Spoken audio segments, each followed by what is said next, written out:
we have our final session. I would like to call up our moderators, Tim Aksamit and Greg Tino, please return to the stage. And our industry representatives. I think we're working on chairs, so please also come up to the stage.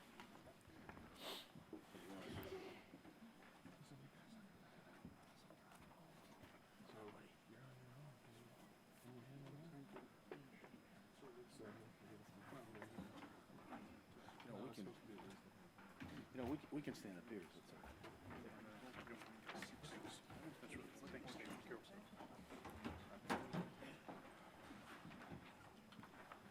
Great. Well, everybody settles in. Another unique part about this meeting is not only having patients here, but having our industry partners here, which is, I think, unique to this conference. So while everybody gets settled in, what we'll ask people to do is, number one, introduce themselves. Number two, tell us what company you're with. And thirdly, tell us which drugs or products you have that are out there or that are in pipeline in the NTM and/or bronchiectasis space. Right. Okay. Why don't we start right to my left? So, name, rank, and serial number, please. Hi, Chrispin Kambili. I'm with Johnson & Johnson. Johnson & Johnson is a developer and manufacturer of bedaquiline, which is currently approved in the United States for the treatment of MDR-TB when a regimen cannot otherwise be constructed. But it's been known to have, at least in the lab, activity against several species of non-tuberculous mycobacteria. So we're working to see if we can develop it for that, so that patients could have access to it. Good afternoon. Hi, my name is Dr. Kevin Mange. I'm responsible for global drug development at Insmed. Insmed, as you've heard, has recently had ARIC approved in the United States on a limited population development pathway for the treatment of patients with refractory MAC lung disease who have limited or no treatment options. In addition to that work, we've got several investigational drug development programs that are underway or about to be underway that have been publicly announced.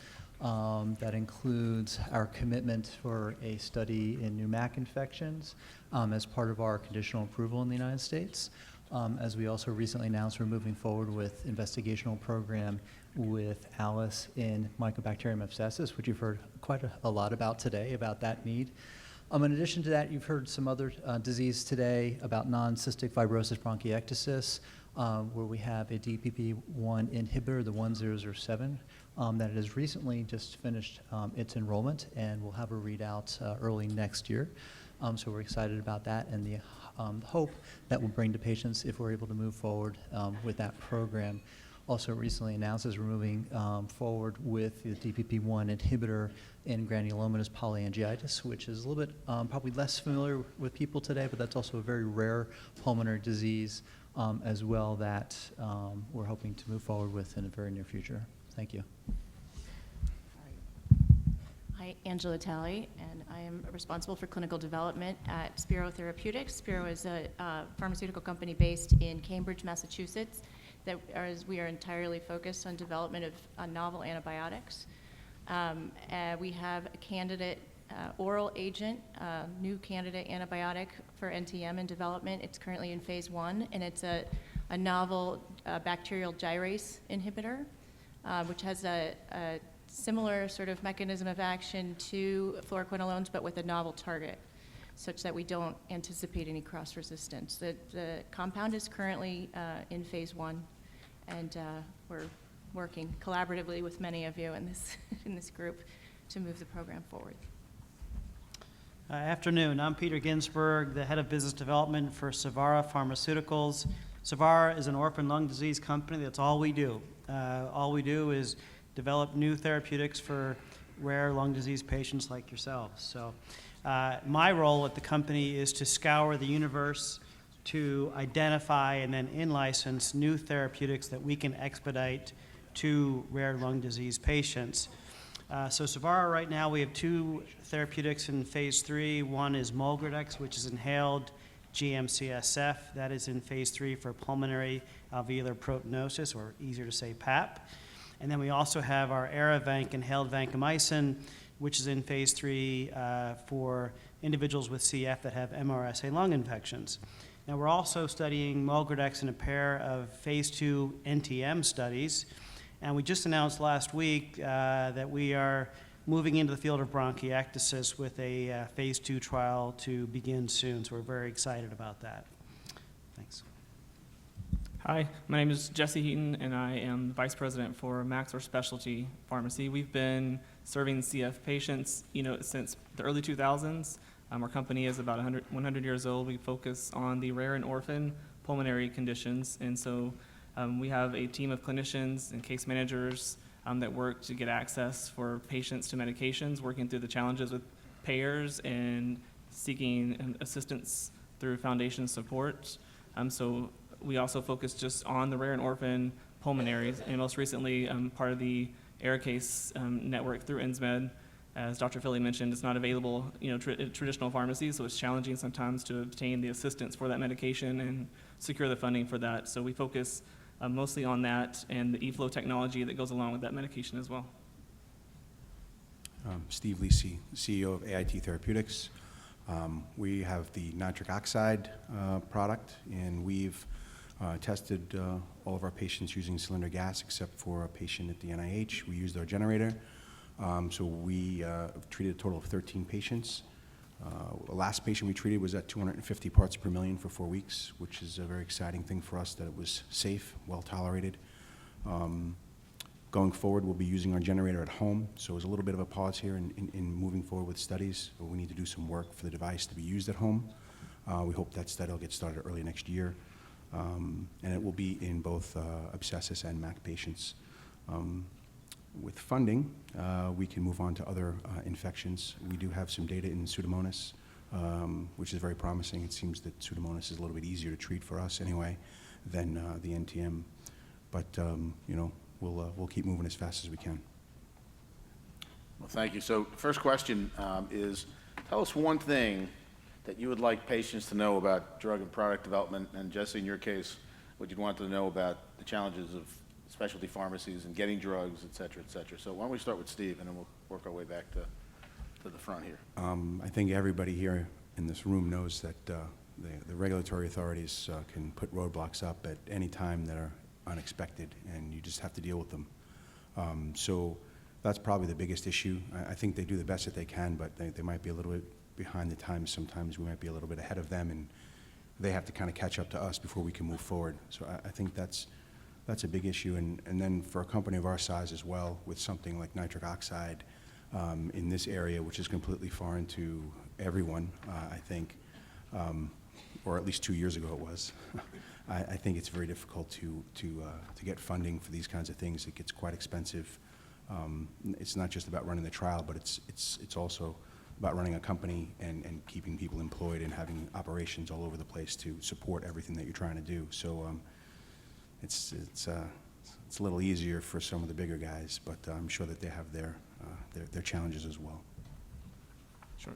So speaking from a specialty pharmacy, I think patient compliance becomes challenging, through insurance changes. So having that support and knowledge on how to navigate that for patients when they, it's common for insurances to change, jobs to change, and new authorizations, to be required on medication. So working through that, having that support, we kind of work with our patients to coordinate that, as well as often care coordination for pulmonary conditions. There's not just medications they need, so we try to provide a full service for those patients for the supplies that they may need to administer those medications, because if you don't have the supplies that's appropriate for the medication, the supplies that's working for the medication, nebulizers, you're not going to be able to take your medication. So I think having some support for that avenue for patients to maintain that compliance once they start the medication is important. So I think the one thing to know is that unfortunately more drugs fail in clinical studies than are successful.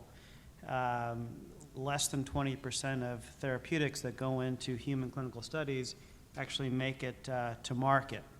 But that's not the message. The message is we have to learn from those disappointments to develop better studies with better therapeutics.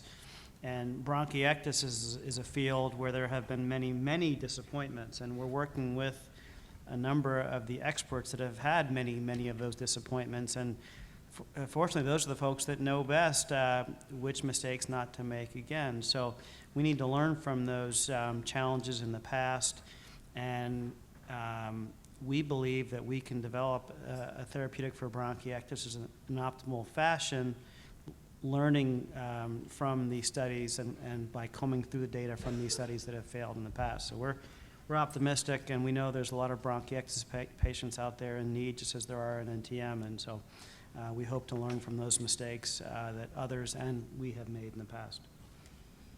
Yeah, so as my colleagues have noted, drug development takes a long time. It's very expensive, and yet it is very strategic, and particularly in this space, it's very collaborative. And I do think that that's the only way we're going to get there, is we take the smartest people in the room and listen to the patients and try to move this, both from a regulatory perspective and from a data generation perspective forward in order to get drugs to patients in need. And when we go to work every day, particularly in anti-infectives, the face of the patient is not lost on this community of drug developers. So. Yeah, I would just add to this is that we're sharing inside out is that one of the hardest things as a company that develops drugs for patients is that we have to be patient when we know that patients with the disease cannot be. And so that's something we're encumbered with. And so when we work through these rare diseases, uncommon diseases, and try to understand them and work through that uncertainty, partnering with you and clinicians, we're doing what we can to move things forward. And this also is a privilege, and one of the things we're proud about is partnering with you, patients, caregivers, clinicians, and health authorities throughout the world, really to try to move things forward. At Johnson & Johnson, we have a mantra that says patients are waiting. And whenever we find ourselves to be in a place of indecision, we remind each other, patients are waiting. There sometimes seems to be a conflict among what patients and their physicians want and what regulatory agencies such as the FDA might want from a drug developer like us. And what has been encouraging for us is that recently there have been a lot of conversations among us, among physicians and patients, in order to find a common ground, things that would allow us to bring drugs to the market, as it were, because NTM is a poorly defined landscape, if you will, from a drug development perspective. Not many drugs have been developed specifically for NTM, so the paradigm hasn't really been defined, and we're defining it now, as FDA acknowledged a couple of months ago. There are more questions than answers, but for us as a regulated company, we need guidance from them in order to be able to do things that would be useful in terms of how you bring a drug to get approved by the FDA. So we're working very closely with everybody to try to learn what can we do in order to do this as expeditiously as possible in a framework that would allow us to get our drug approved for this indication. So a lot to be learned. So thank you very much for having us here.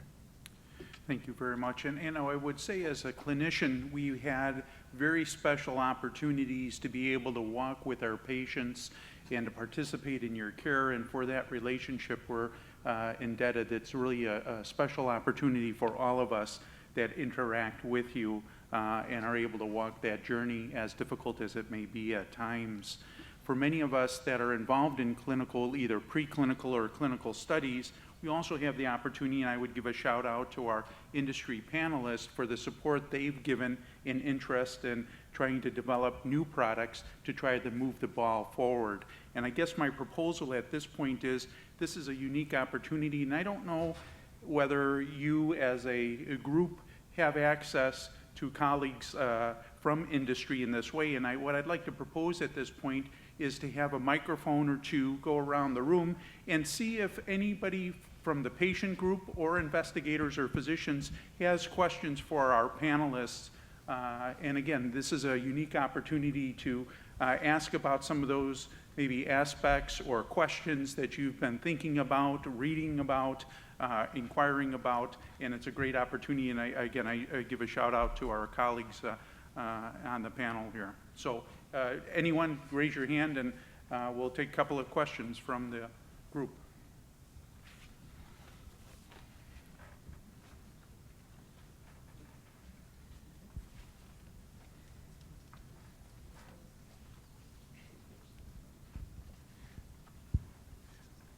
What can the patients do to help you get drugs and therapies to market more quickly? What specifically can patients do to support your efforts?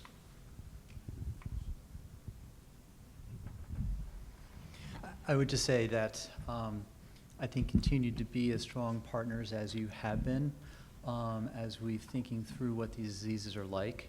I think even though we work in a very highly regulated industry, one thing that we try to minimize is avoiding talking with patients, talking with you, understanding what your day-to-day is. The panel this morning was very, very insightful.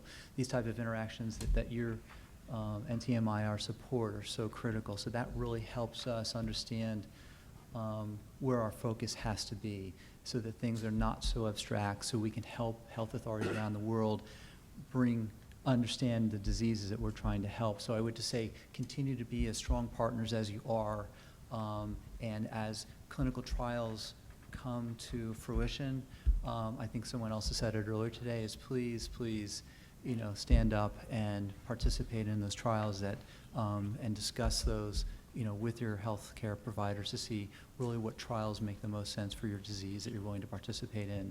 That's probably the one thing I would say. I would also say stay educated about NTM, about bronchiectasis. This is for the patients. What I have found is that folks that I've met with NTM and bronchiectasis really understand much better the landscape than in a lot of other indications I've looked at in the past. And I would just say stay that way, and also share the knowledge, share the love, so that if there's a clinical study going on that maybe you're not appropriate for, but someone in your support group is, you can tell that person, hey, this drug might or might not help you, but this trial is now available and you might be a fit for that one. I would say awareness. Go out and do fundraisers. Go out and make it so people know what NTM is and bronchiectasis is, because we're up here, we know all about it, and we talk to people all the time. I'm telling you, more than half the people I talk to have no idea what NTM is. They don't know what bronchiectasis is, they have no idea. But there are plenty of diseases out there that people know about and are commonplace, and they're just as rare as the ones that you have in this room. So you just need to raise awareness and let other people know. It doesn't have to be industry people, it doesn't have to be a physician, just regular people out there who say, wow, I didn't know about this, I didn't hear about that. And it just kind of gets moving, and people start to think more about it, and it just will attract more investment and more interest. Actually, from our point of view, if half the people know what NTM disease is, it's a partial victory for us. You don't know who I'm talking to. I'm interested in the status of compassionate use for these kinds of drugs. In years past, my perception, the companies have been more willing to go that direction, and now I had the sense that they feel more restricted, whether that has to do with company decisions or it has to do with the FDA.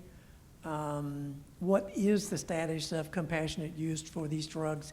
Even drugs that are FDA approved but not approved for that particular indication, where are we? So we'll have some idea of whether we should go about attempting this when it comes up where it might be appropriate for a patient. And I might even expand that question to ask our panelists, what can you share with our patients about, will I have access to a new FDA-approved drug should that get to that place? And I'll let colleagues take a crack. So compassionate use, and are we going to have access? What might be some of the challenges? Yes, so compassionate use in regulatory speak is the access to a drug product that hasn't yet received FDA approval, and it stops there. It doesn't specifically say in indication A, B, or C. So, you know, sometimes the regulatory language is very regimented, and we, as an entity that is regulated by the FDA, can sometimes be very sensitive as to what that means, because sometimes you move one step too far, you get slapped on the hand. So people are very hesitant sometimes to do certain things because they're not 100% sure. I was going to comment in the previous cycle of comments as to the need to have patients advocate for us to ask questions, why are things done this way? Because sometimes we can be quite rigid in how we do things. The regulators can be quite rigid how they say things and how things should be done. But I think patients can help loosen some of that language so that there's a better understanding what was meant by this guidance. So compassionate use programs are also regulated because it's tied to the marketing of pharmaceutical products and what we can do and what we cannot do. I know that's probably not answering exactly the question you asked for, but in there is part of the reason why compassionate use discussions tend to be quite complex. And every company also internally tends to have its own policies around how to effect compassionate use programs. But if a drug has shown some evidence of efficacy and some safety, usually there's a way to get it in a compassionate use program, and that has to be done in conjunction with the regulators. The only thing I would add is it even gets more complicated than that, and particularly for global companies such as Insmed, is trying to make the ALICE as an example available for investigational use around the world. As you might imagine, in Europe, where we do have such programs available, in the Pacific Rim such programs available, and in the US such programs available, you know, there are different rules and regulations, but fundamentally we have compassionate use programs.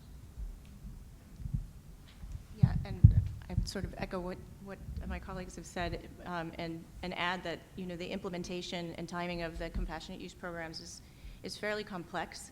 It's not as simple as just sending the company a request and having them send you drug. It's, as noted, heavily regulated, but it also takes time to implement carefully so that patient safety is still protected.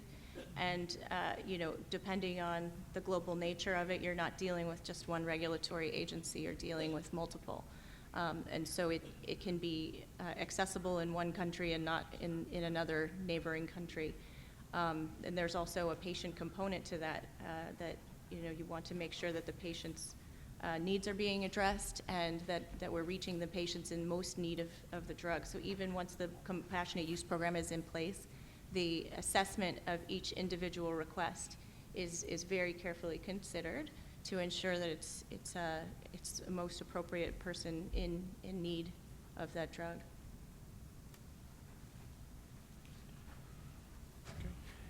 Other questions? Yes, ma'am. Right here. I actually have two questions. The first is anyone at the table working on the phage research we heard about? And the second question is, how do we get these conditions reportable?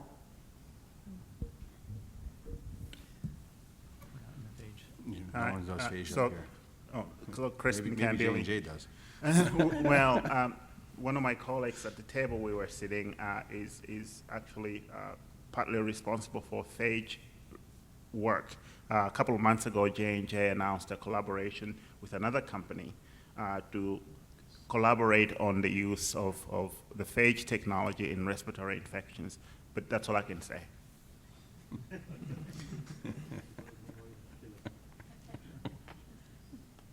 And the other question was about reportable.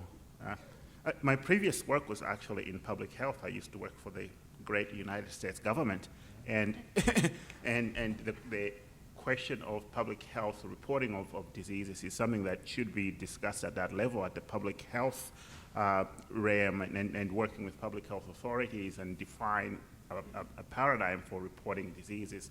And I think as we get this increasing prevalence of NTM, I think we should consider having it at some level reported, but it was also pointed out that the way NTM is diagnosed and getting all those parameters for reporting purposes can be quite resource consuming. So those things would have to be balanced out. That's essentially how government works, and usually this is how these things are done, unfortunately. Yes, please. Okay. So the CDC has been working on this now for a couple of years and focusing more on, well, it takes over 2 years from the time you think of making something reportable to getting it reportable. So it's a process.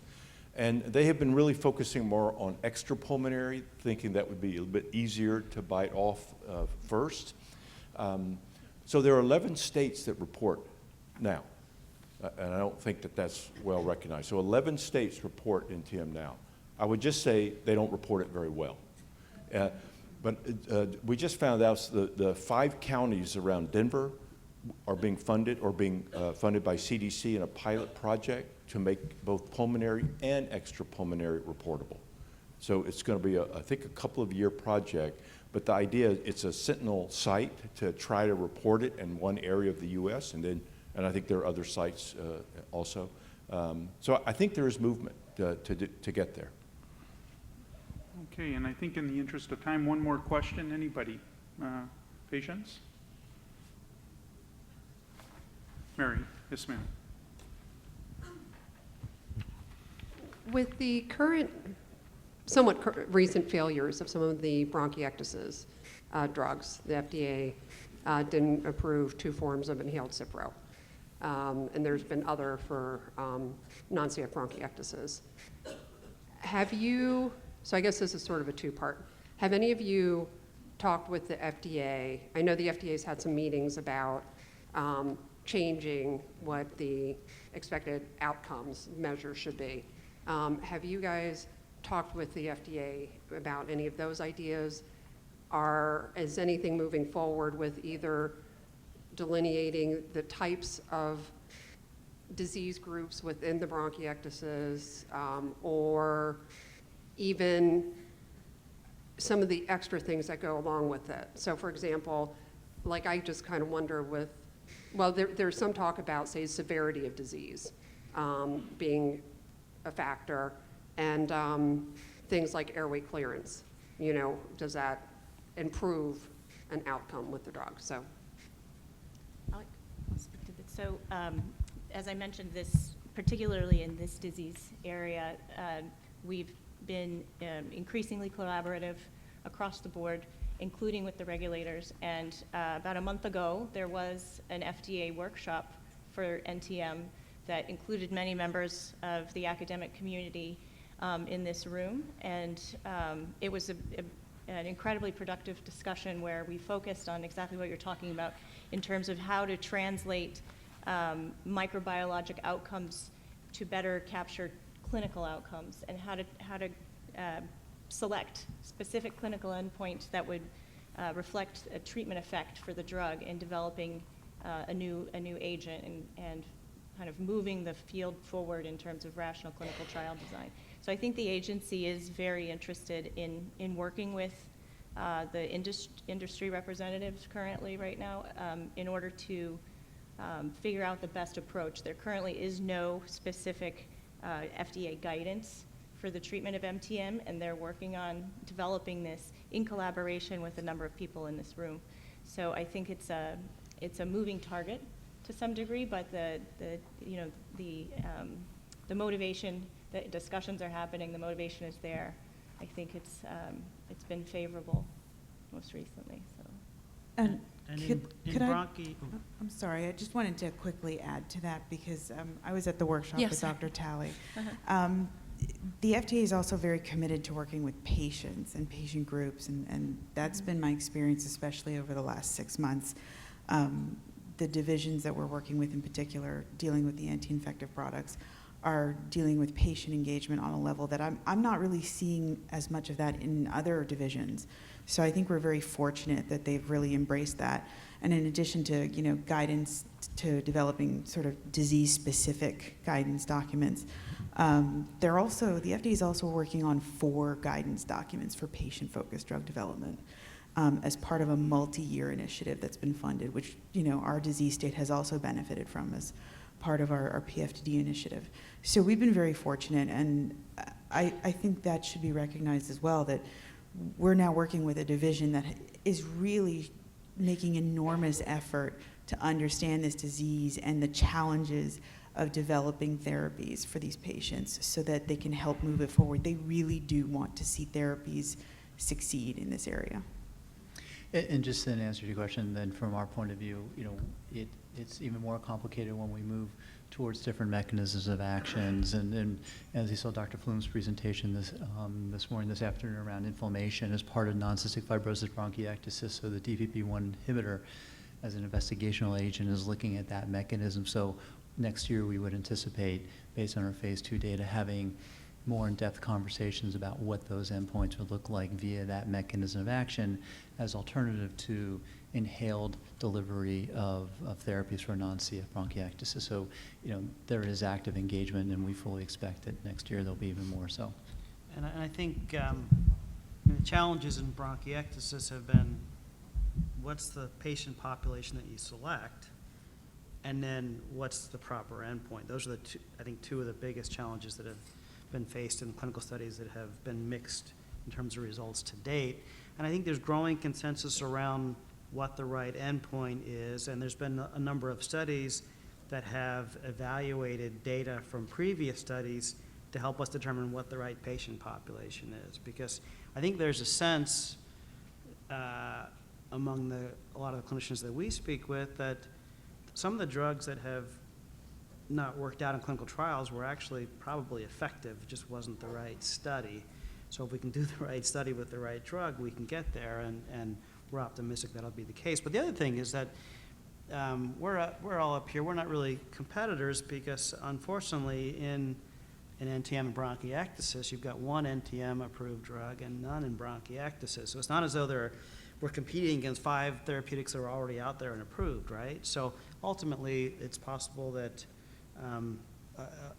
there'd be polytherapy in bronchiectasis where drugs from several of us could ultimately be used together for the benefit of the patients. All right, and I think we'll take one last question, Dr. O'Donnell. I just want to commend Amy and the group, because I think an important thing has happened, that we're marshaling bronchiectasis and NTM together. Patients, we used to be more separate, and this is all manifestation of really several diseases. So I think we need to move forward with that idea, and for the companies that to work on both aspects of this. It's been very successful. That's an excellent point, and I think on that I will, on behalf of Dave Griffith, who had to step away, extend my appreciation certainly to Philip and Amy and the whole NTMir group for just putting on an absolutely fabulous conference.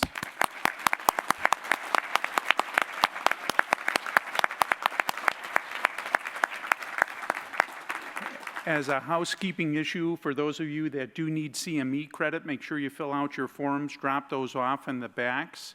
I also hope that it's become abundantly clear that progress is only dependent about you continuing to be advocates for yourself, for your colleagues, and that we're in this all together, and you have our commitment, you have our panelists' commitment and industry's commitment, and I think we have a very promising future.